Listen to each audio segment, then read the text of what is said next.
죽여!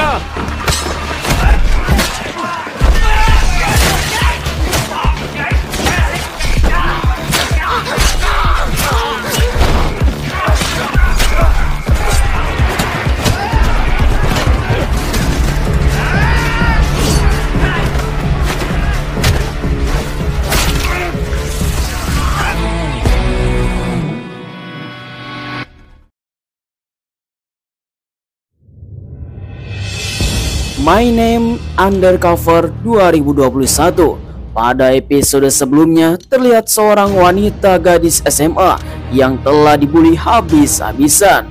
Dialah yang bernama Yeon Ji-woo, seorang wanita yang terus saja dibully oleh teman-temannya yang ada di kelas karena sang ayah menjadi seorang buronan, bahkan dia telah dihajar habis-habisan. Kemudian suatu ketika sang ayah akan menemui anaknya, tiba-tiba saja seorang pembunuh langsung datang membawa pistol sehingga sang ayah mati di hadapan Yeon Ji-woo. Singkat cerita, bos bandar mafia bernama Bos Choi Mo-jin langsung datang ke pemakamannya. Terlihat ada seorang gadis langsung menemuinya, mengatakan dia ingin menemukan siapakah yang telah membunuh sang ayah. Hingga pada akhirnya Yeon Ji-woo langsung dibawa oleh Bos Mo-jin untuk datang ke sebuah gelanggang pertarungan. Kemudian dia langsung ditempa dididik untuk membalaskan dendam ayahnya. Bagaimanakah cerita selanjutnya? Kita bahas sampai tuntas.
Di awal episode 2, kita akan melihat bahwa Yeon Ji-woo telah menghajar lawannya secara brutal, sehingga Bos Mo-jin langsung menyatakan bahwa Yeon Ji-woo lah seorang pemenangnya pada gelanggang kali ini. Kemudian di sisi lain, seorang laki-laki yang baru saja terbangun, dia adalah yang bernama Do Chul, seorang petarung yang terakhir yang karena pingsan dihajar oleh Yeon Ji-woo. Dia langsung diolok-olok oleh temannya karena dia adalah seorang pengecut, dikalahkan oleh seorang wanita. Memang ini adalah harga diri yang telah diinjak-injak oleh seorang wanita, sehingga dia pun langsung marah.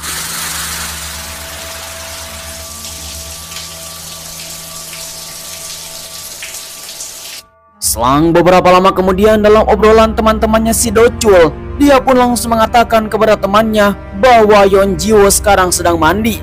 Dia telah memberikan sebuah serbuk oleng yang telah dicampurkan dalam minumannya Yeon Ji-woo, sehingga pada akhirnya dia pun langsung melasa kelenger.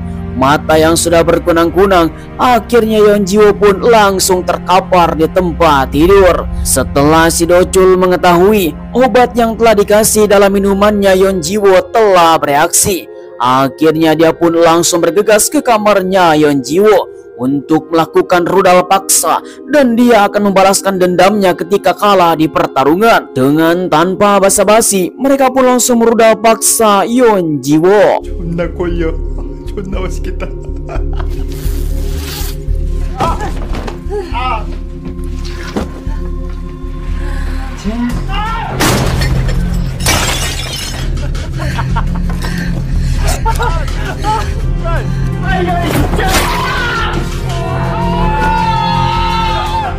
와, 이 쌍.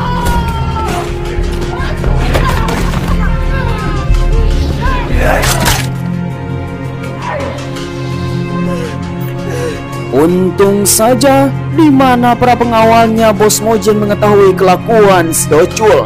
Dia langsung dibawa ke ruangan privatnya untuk menyatakan apa yang telah dia lakukan. Apakah dia tidak mendengar dan melihat bahwa Yonjiwo adalah orang yang telah dibawa ke dalam gelanggang tersebut untuk dididik di tempat dan menjadi seorang petarung? Dia malah mengusiknya, bahkan akan menobrosnya dengan kuntul kecilnya. Dengan tanpa basa-basi, Bos Mojin menyatakan bahwa si Docul akan dikeluarkan dalam organisasi dan langsung dihajar. 내가 직접 데려오나요?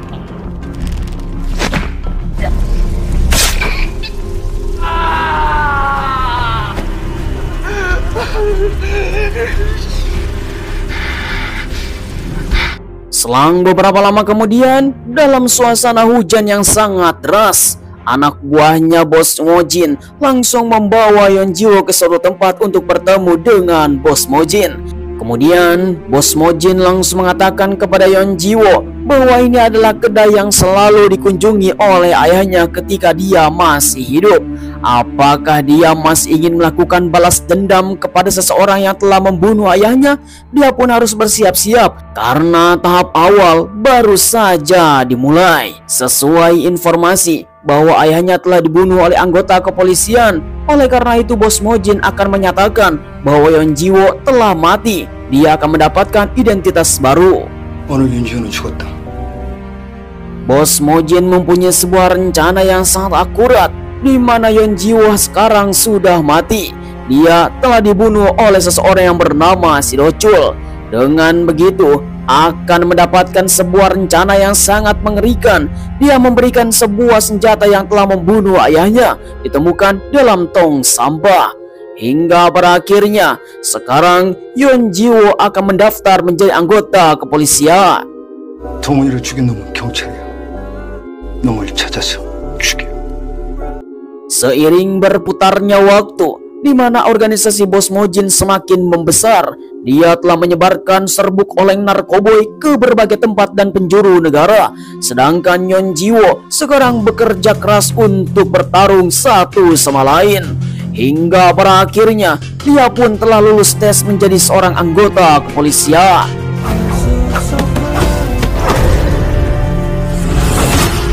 이제부터 네 목숨은 조직에 갑니다. Singkat cerita, 5 tahun kemudian dia telah berganti nama menjadi Oh Hyojin, seorang kopral dari kepolisian. Dia mendapatkan sebuah nilai yang sangat tinggi. Bahkan teknik bertarungnya sangatlah mengerikan sekali. Suatu ketika Hyojin yang sekarang sudah menjadi seorang polisi handal sedang melakukan pengintaian terhadap seorang pembunuh karena dia dalam departemen pembunuhan.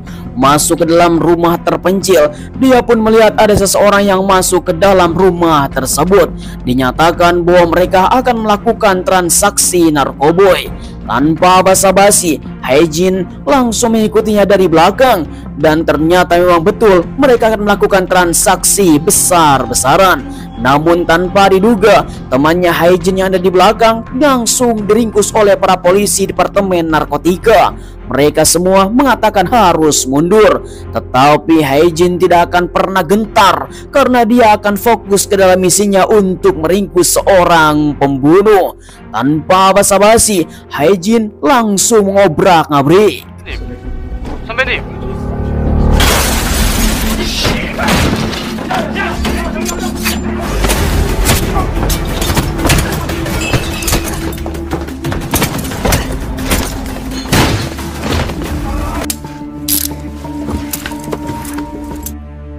Sungguh tanpa diduga, seorang pembunuh langsung diringkus oleh Hyojin. Namun departemen narkotika tidak mengira bahwa dia yang telah memimpin misi ini yang bernama Jeon Pildo. Seorang detektif dari narkotika mengatakan bahwa misi ini telah disusun selama 6 bulan. Hyojin telah menggagalkannya. Walaupun misi ini 100% berhasil, bukti sudah ada, semuanya pun sudah lengkap. Tetapi si Jeon tidak mau bahwa dia telah dicampuri tangan oleh seorang wanita. Namun tiba-tiba saja pimpinan langsung menelepon kepada Hyojin untuk menyerahkan sang terdakwa. 조사 끝나면 보내주십시오. 너 내 눈에 띄지 마라. 어? Selang beberapa hari kemudian, Haijin langsung datang ke markas polisi Departemen Narkotika karena ternyata Haijin adalah anggota kepolisian Departemen Pembunuhan.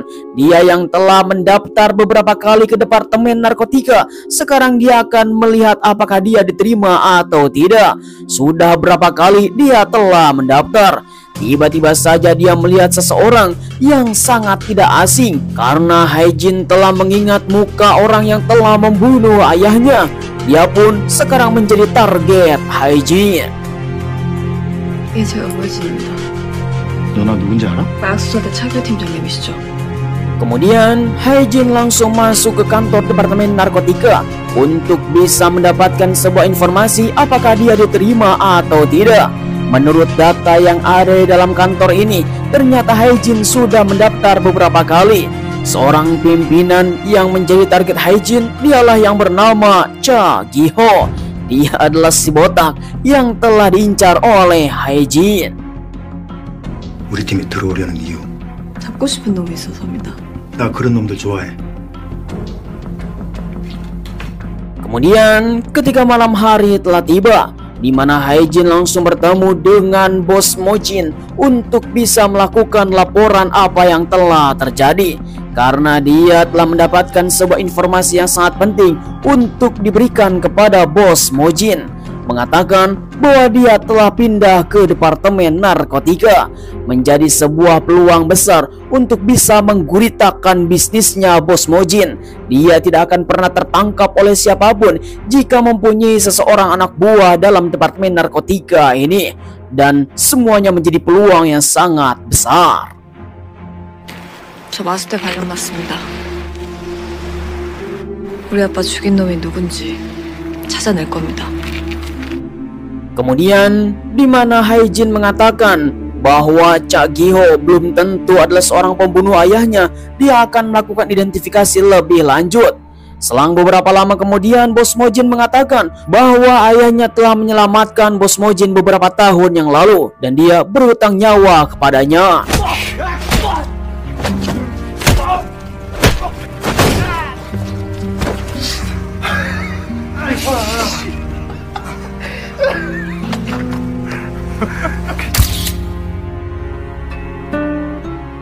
Oleh karena itu, bos Mojin langsung bersumpah kepada Haijin dia akan mengungkap dan membunuh bersama-sama siapakah yang telah membunuh ayahnya, seorang sahabat yang telah ditinggalkan. Kemudian keesokan harinya, senjata yang telah dibawa untuk membunuh ayahnya 5 tahun yang lalu, Haijin yang sudah bersiap-siap datang ke kantor Departemen Kepolisian Narkotika. Melihat dari kejauhan, di mana si Jeon langsung tercengang. Seorang wanita yang telah menggagalkan misinya beberapa waktu yang lalu kenapa datang ke tempat ini?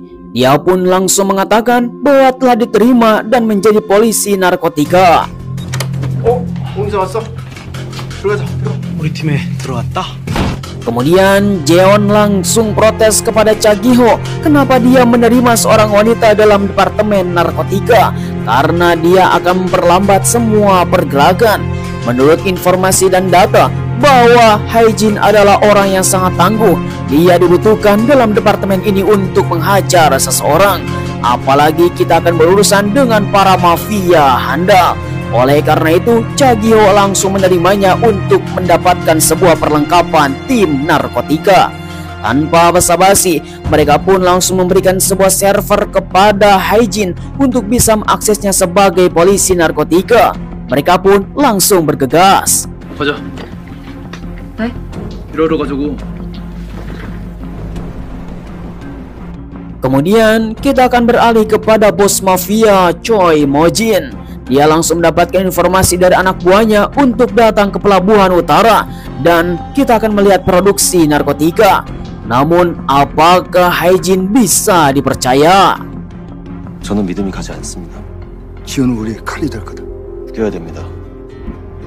Di waktu yang sama malam kelabu, dua orang detektif kepolisian narkotika, Jeon dan Hae-jin sudah bersiap-siap untuk melakukan peringkusan, di mana Hae-jin langsung diperintahkan untuk menghajar seluruh para penjaga yang ada di tempat ini karena diduga bos klub yang ada di sini telah menyembunyikan beberapa obat-obatan terlarang. Tanpa basa-basi, Hae-jin langsung datang ke ruangan untuk menghajar semua orang supaya bisa meringkus bos mereka. Namun sayang sekali, para penjaga tidak akan membiarkan Hae-jin lewat sebelum dia melangkahi nyawanya. 손대지 말라고 목대 안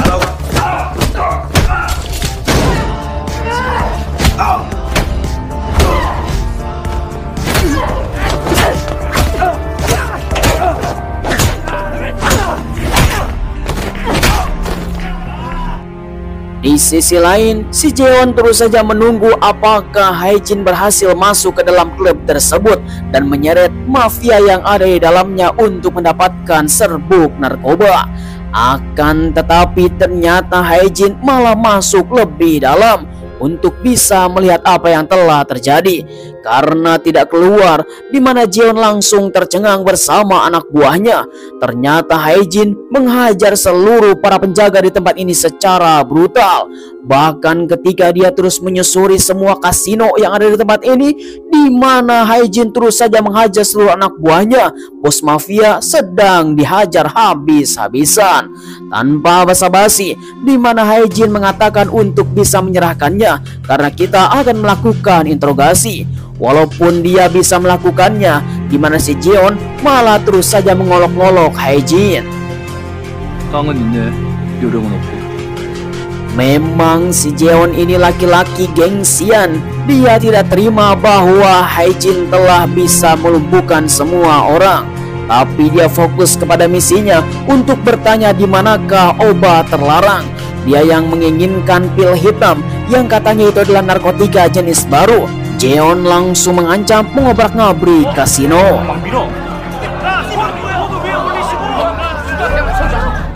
Akan tetapi dalam interogasi tersebut, dia tidak pernah mengatakan bahwa ada narkotika masuk ke dalam tempat ini.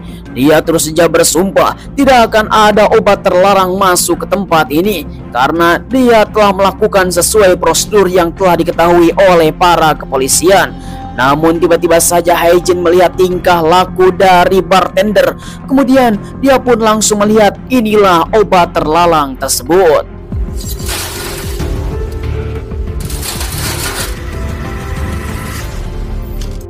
Singkat cerita, karena bukti sudah ada, akhirnya dia pun langsung dibawa ke kantor polisi untuk bisa diinterogasi.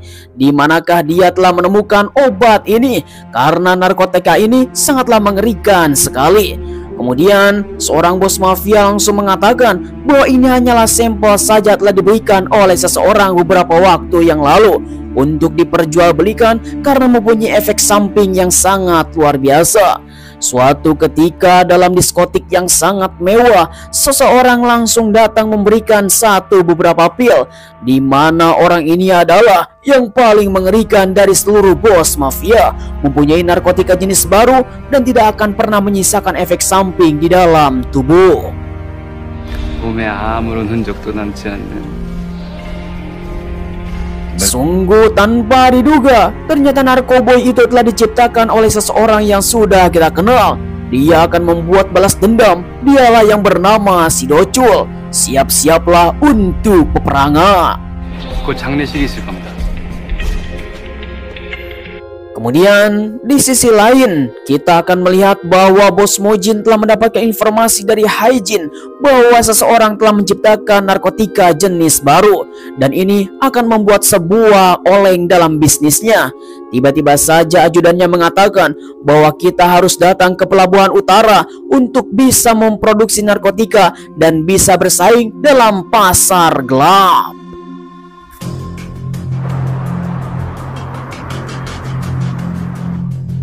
Kemudian kita kembali lagi ke kantor polisi Departemen Narkotika. Semua para detektif yang ada di tempat ini disuruh untuk melakukan lembur sampai larut malam.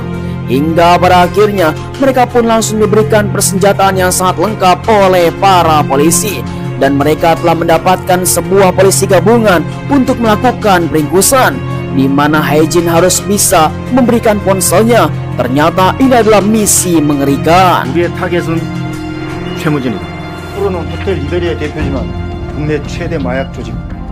Sungguh tanpa diduga, tanpa konfirmasi SMS ataupun status WhatsApp, di mana Choi Mo-jin adalah sebagai target utama. Hae-jin tidak sempat untuk menghubungi bosnya, sehingga mereka pun langsung bergegas. 무조건 최무진을 잡는다. 출동. 가자. Kemudian di sisi lain, bos Choi Mo-jin bersama para konco-konconya akan datang ke pelabuhan utara. Tanpa sadar, dia telah diuntit oleh para polisi gabungan. Dengan jarak jauh, mereka telah diintai untuk bisa ditangkap. Misi besar-besaran dengan persenjataan yang sangat lengkap. Mereka semua langsung menyusur semua kapal yang ada di tempat ini. Choi Mo-jin sekarang sudah terdesak. 각자 위치 잡고 대기.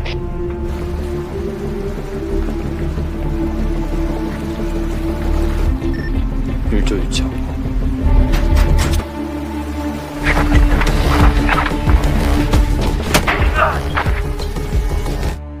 Akhirnya peringkusan pun telah dimulai. Satu persatu gelanggang kapal telah ditangkap untuk bisa diamankan. Semua yang telah berkaitan dan tinggal di tempat ini ditangkap untuk bisa diinterogasi. Semua tim kepolisian penggerebekan masuk ke dalam posisinya masing-masing, mencari bos Choi Mo-jin ada di mana. Ternyata mereka sedang merakit narkotika jenis baru untuk bersaing dalam pasar gelap. Semua yang ada di tempat ini terlihat oleh Hae-jin. Dia mencari cara untuk menyelamatkan bos Choi Mo-jin supaya tidak ditangkap oleh para polisi.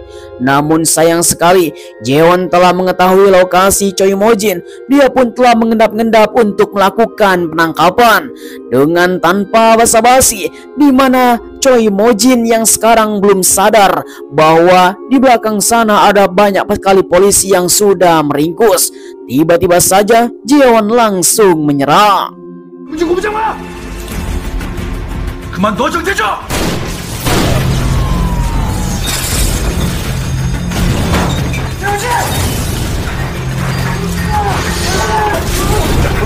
어서 정지!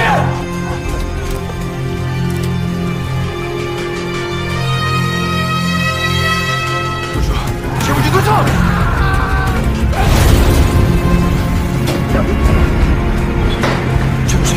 최무진! Sungguh tanpa diduga, seluruh para kepolisian pun langsung dibuat blinger oleh Hae-jin, di mana ledakan besar tengah-tengah kapal. Mereka semua telah kabur dan kapal pembuat narkoboy ini hangus terbakar. Hingga pada akhirnya semua orang pun belum mengetahui dan mendapatkan sebuah sampel bukti dari narkotika tersebut. Dia telah membuat sebuah kesalahan. Tiba-tiba saja mereka pun langsung melihat ada sebuah peluru, termasuk juga pistol yang telah dibuang di samping kapal. Diduga seseorang telah menggunakan tembakan untuk bisa mengelabui semua para polisi. Kemudian Cha Gi-ho sebagai ketua investigasi, dia pun langsung tercengang ada sebuah pistol dengan coretan. Ini membuat sebuah kesalahan karena dia telah mengingat pistol tersebut.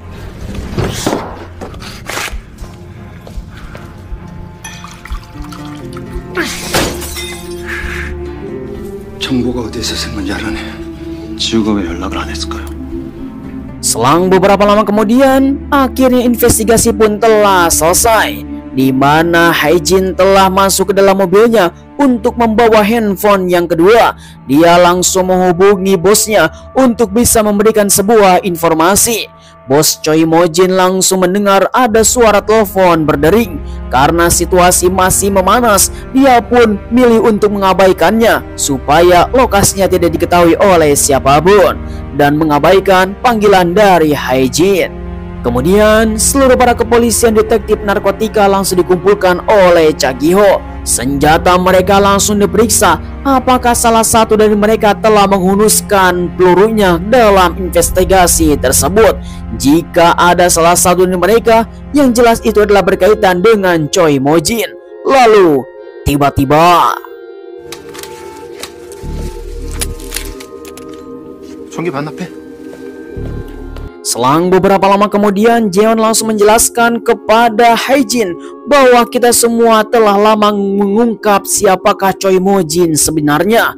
Bahkan dia telah mendapatkan mempunyai seorang sahabat yang ternyata itu adalah ayahnya Haejin. Sekarang sudah mati 5 tahun yang lalu. 최모진 최측근인데 5년 전에 살해당했어. Sungguh tanpa diduga, ternyata sang ayah sudah ditargetkan untuk dibunuh oleh para polisi. Entah apa maksud dari mereka, ini semua membuat sebuah kejanggalan. Tiba-tiba saja pemimpin Departemen Narkotika mengatakan kepada Chagyo, dia yang menjadi sebuah ketua tim tidak becus untuk menangkap seseorang. Bahkan salah satu dari mereka telah menggagalkan misinya. Dia tidak ketahui bahwa ada satu orang yang telah membuat kesalahan dan Chagyo harus memperbaikinya. 똑바로 해야 해. Selang beberapa lama kemudian, Haejin langsung keluar dari kantor. Dia menghubungi bosnya untuk bisa mendapatkan sebuah informasi, meminta maaf bahwa investigasi tersebut telah mendadak, mengatakan bahwa mereka telah mengintai beberapa CCTV yang ada di tempat kediamannya Choi Mo-jin. 내부에 배신자가 있다. 제가 알아볼게요. Setelah mendapatkan informasi dari Haejin, betul saja di tempat kediamannya terdapat beberapa kamera CCTV yang telah mengintai semua pergerakan bos Choi Mo-jin. Oleh karena itu, yang jelas anggotanya Choi Mo-jin ada seseorang pengkhianat. Mereka pun langsung memutuskan kabel CCTV supaya bisa menghentikan pergerakan.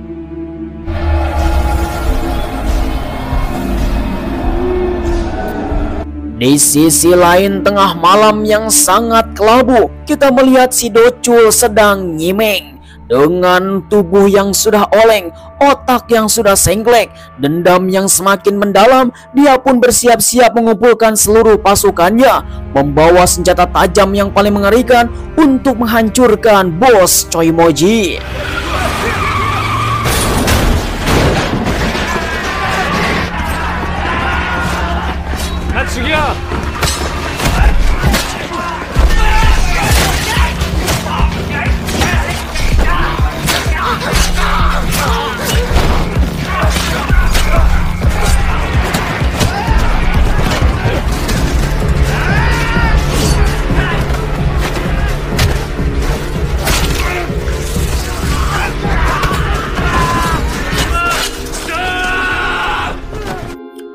Sungguh tanpa diduga, ternyata si Docul mempunyai sebuah dendam kepada bos Mo-jin bersama para konco-konconya, menghancurkan organisasi, bahwa dia tidak rela ketika beberapa tahun yang lalu diperlakukan seperti ini. Dia yang sekarang sudah menjadi bos mafia, akhirnya membawa seluruh pasukannya untuk membalaskan dendam. Ajudannya bos Mo-jin langsung dihajar secara habis-habisan, seperti apa yang dilakukan bos Mo-jin kepadanya ketika 5 tahun yang lalu, akan memberikan sebuah pesan bahwa perang akan segera dimulai. Selang beberapa lama kemudian, seluruh para kepolisian pun langsung datang ke tempatnya bos Mo-jin, di mana Haejin telah tercengung. Ternyata seseorang telah mengobrak-ngabrik dengan sangat brutal. Bahkan korban jiwa telah berjatuhan di tempat ini. Semua orang yang selamat telah dilakukan interogasi. Haejin yang terus berlari ke tempat gelanggang pertarungan yang ada di benaknya, apakah bos Mo-jin selamat dari pertempuran ini. 최무진이 당했습니까?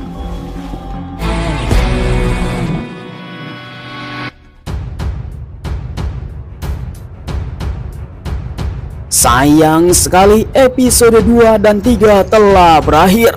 Yang jadi pertanyaan adalah, apakah bos Mo-jin selamat dari pertempurannya? Seluruh para kepolisian yang sudah datang ke TKP, mereka semua pun langsung tercengung karena Haejin hanya menanyakan apakah bos Mo-jin selamat. Di episode selanjutnya, apakah penyamaran Haejin akan terbongkar di sini? Yang jelas kita akan saksikan di episode selanjutnya. Saya ucapkan terima kasih bagi teman-teman semua yang sudah nonton dari awal sampai akhir. Jangan lupa like, komen, dan subscribe supaya kalian tidak ketinggalan episode selanjutnya.